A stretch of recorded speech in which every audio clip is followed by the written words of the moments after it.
So you want to know more about the Declaration of Independence. Happy 4th of July to everyone. This is the day that Americans celebrate the formalization of the Declaration of Independence as approved by the Continental Congress on July 4th, 1776. I hope you are celebrating with hot dogs and fireworks and mindless action movie blockbusters, but I hope you also carve out a little time to at least think about history. And I'm here to help you with that with some reading recommendations. My name is Benjamin Park. I'm a scholar of American history, and I teach courses on the American Revolution at both the undergrad and the graduate level every year. And one of the most frequently requested questions I get is, what is the best book to read if you want to understand the Declaration of Independence? Now, I could go on and on about lists of books on the American Revolution in general, but in this video, I am going to limit it to just 8 books that I strongly recommend on the Declaration of Independence itself. This is part of my Friday series. Every week on Friday, I post videos on So You Want to Know More About X. I've done videos on Mormon feminism, on the Civil War, but this week, let's dig into the Declaration of Independence. I'm going to kick things off with 4 books that talk about the background and origins of the Declaration. One that gives the long context, one the social context, one the racial context, and one the immediate Philadelphia context. Let's start with the long context. Steve Pincus's book, The Heart of the Declaration, The Founder's Case for an Activist Government, published by Yale University Press, places the imperial struggle within the context of the broader imperial story of the Atlantic world. Every major European empire in the decades following the 7 Years' War, Britain, France, Spain, they all are trying to address the question of imperial governance and taxes. And it is at that moment that the British government takes a shift in how they approach her colonies in the New World.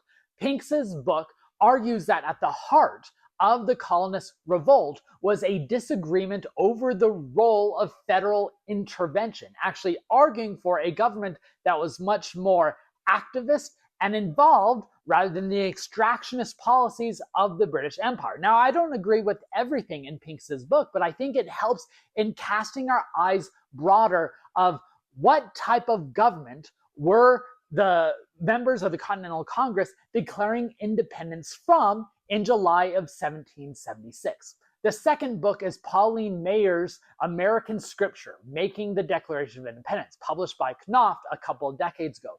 This book is a social history of all the declarations of independence written outside of Philadelphia. Now, that might sound surprising because we only now celebrate the Declaration of Independence penned by Thomas Jefferson and the Continental Congress. But what Maier shows is that in the months leading up to July of 1776, all the local counties, cities, and states who were urging their politicians, their elected representatives to declare independence, were drafting their own declarations. I love this book because it disrupts our top-down approach to history and shows that in many cases, those founding fathers, the framers, the Thomas Jeffersons, were responding to a populist movement that they were not always in full control of.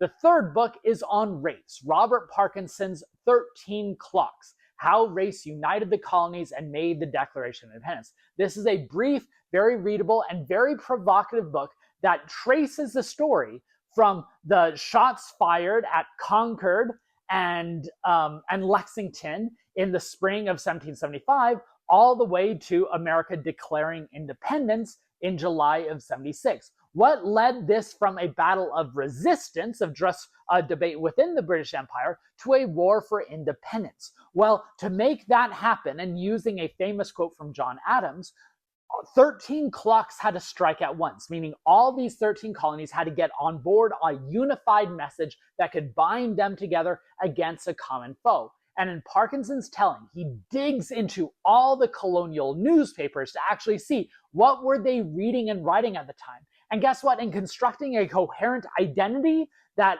they could then form a nation out of, they were creating enemies, 3 enemies in particular. They were denouncing Britain's role in fomenting slave insurrections, in instigating indigenous revolts, and in hiring German mercenaries. That creating these others, separate from the Anglo-Saxon American nation, was what provided a unifying nation for America, this image, and that those principles end up being codified in the Declaration of Independence itself.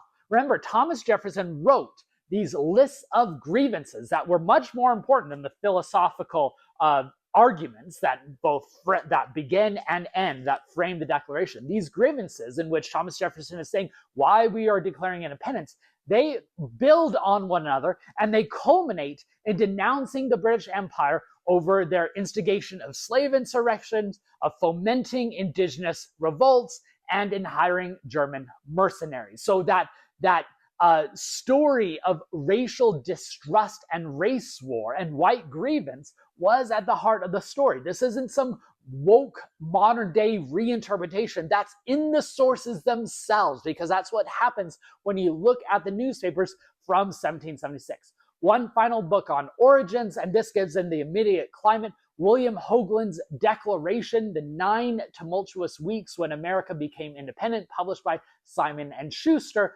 looks at the 9 weeks immediately preceding the Declaration, and it unpacks the stories of those people involved. This is not a hagiographic founders worship that is so common in many books about the founding fathers, but shows them as political manipulators, people involved with their own private interests and the diversity of their views. I think it's a riveting read that allows you to get in the room, so to speak, of the Continental Congress in July of 1776.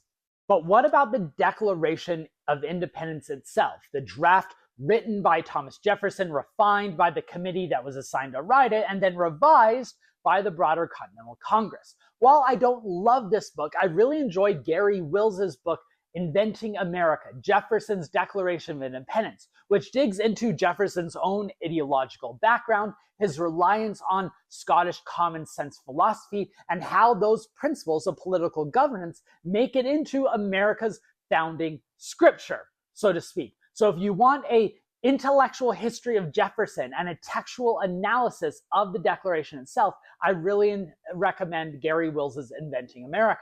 But then what about the context in which it is written and it is presented to?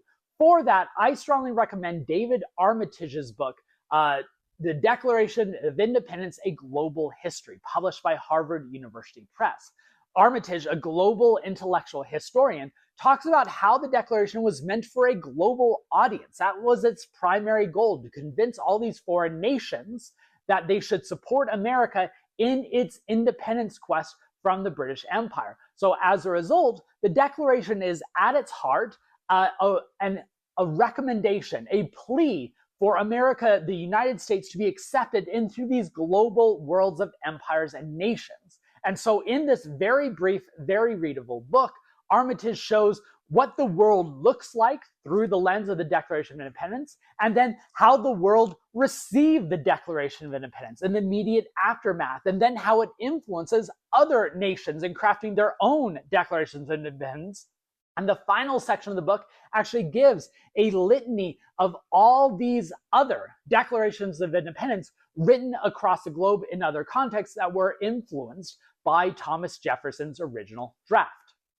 And finally, legacies. How has a declaration been interpreted in the 2.5 centuries since it was drafted? Well, fresh off the press last year is Michael Haddam's wonderful book, The Memory of 76, The Revolution in American History, published by Yale University Press in July of 2024. This book looks at how the Declaration in general, and the American Revolution in particular, has been interpreted and reinterpreted, often used as a prism through which we can understand the politics of various ages. So do you want to know how people understood Thomas Jefferson during the Civil War, during the Progressive Era, during the Cold War, and the present? This book gives you insight about how history changes according to evolving circumstances and ideologies and people at the heart of our historical interpretation, as well as in the general public, including how politicians have interpreted the Declaration and the Revolution.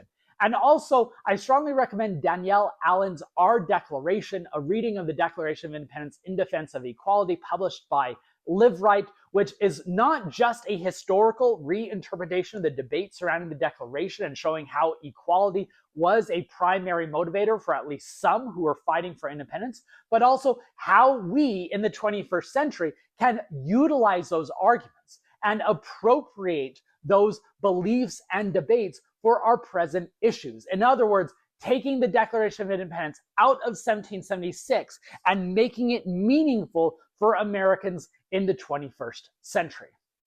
So there you have it. Those are my recommendations for 8 books if you want to know more about the Declaration of Independence. I can't think of a better way to celebrate the 4th of July than to learn about the actual history that made this day possible. If I missed any books that you really enjoy on the topic, please leave them in the comments. And if you found this video, please share it with others so more people can learn about these great books that shed light on America's founding. Subscribe to this channel if you haven't yet. This history is so exciting, it's so layered, it's so complicated, and it's never been more relevant than it is today, which is why these discussions are so important.